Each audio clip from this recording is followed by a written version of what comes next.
How to make a story, part 2. The middle bit.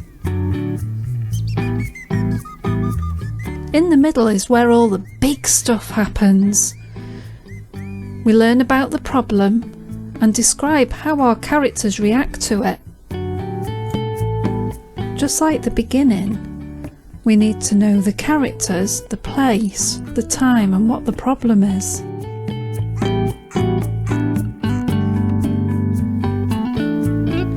So we came up with a problem. Boo couldn't stop staring at his own reflection when he should be working.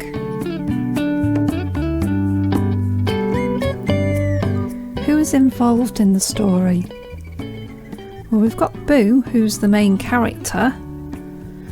Then we had an enchanted window image, mystical creatures, a snooty lord, a couple of haughty angels, and a no-nonsense gargoyle king.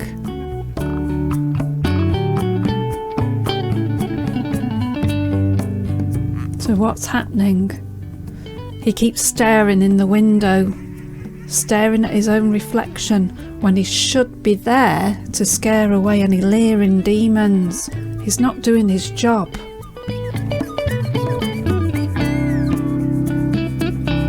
The problem continues.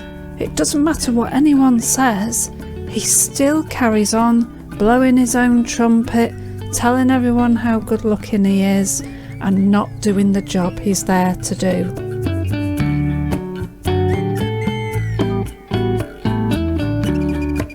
So we need to describe how our characters are feeling. They're fed up, they're tired, they want to teach him a lesson. So we need to describe that. We look at how to end the story in the next video.